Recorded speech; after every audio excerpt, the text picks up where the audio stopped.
Au sommaire de l'actualité sportive de ce week-end, et une fois n'est pas coutume, on débute par du volley à Saint-Dié samedi soir avec en élite un match placé sous le signe d'Octobre Rose et de la lutte contre le cancer du sein.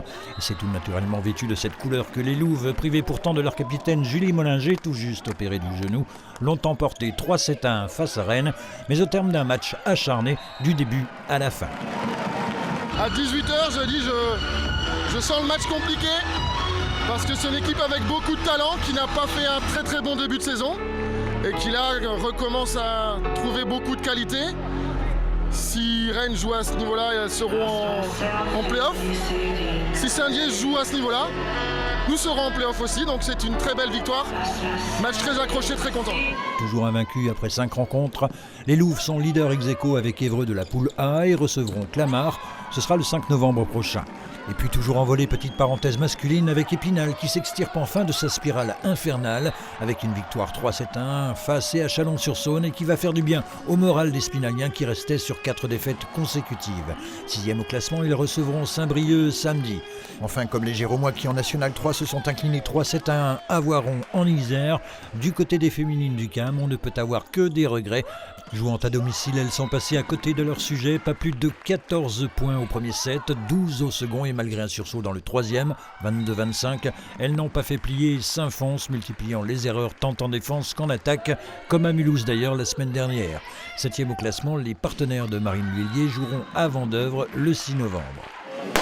Sous le soleil, ils étaient plus de 300 à prendre le départ dimanche de la 3e édition du Trail de Virine à Circourt, trail solidaire car les bénéfices seront reversés aux associations Solidarité pour Lilou, pour la lutte contre les cancers pédiatriques, sauvegarde du site de Virine et Basket au pied, une organisation qui accompagne et soulage le quotidien des enfants hospitalisés. Une marche de 6 km était proposée, 2 courses également de 10 et 17 km, un 17 km bouclé à vive allure par le spinalien Vincent Leroy.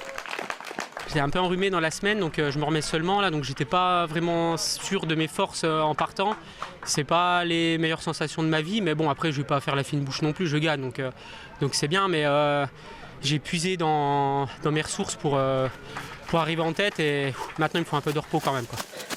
Chez les femmes, c'est la néo-castrienne Karine Desmarais qui boucle le 17 km en un peu plus d'1h35 et sur le 10 km, c'est le Taonnais Michael Thiriot qui s'est imposé en un peu plus de 41 minutes. Le vainqueur de l'an dernier, Sébastien Guillet, montant sur la 3e marche du podium. Première féminine, la rambuftaise Marlène Kondo arrive moins de 6 minutes derrière. Un mot de football enfin pour vous rappeler si besoin que l'US Raon sur ses images à l'entraînement disputera ce mardi 18h sa place pour le 8e tour de la Coupe de France face au FC Metz, match qui initialement devait se jouer samedi et reporté pour des raisons de sécurité. En cas de victoire, les Raonais rencontreront Épinal, tombeur 4-0 d'Héicourt, une équipe évoluant en Régional 2. Ça passe également pour Taon qui vient à bout 3-0 de la Nationale 3 de Sarre-Union et rencontrera le FC Sochaux-Montbéliard dans 3 semaines. Vous ne retrouverez exceptionnellement pas Nicolas Brédard et l'émission Côté Sport ce lundi.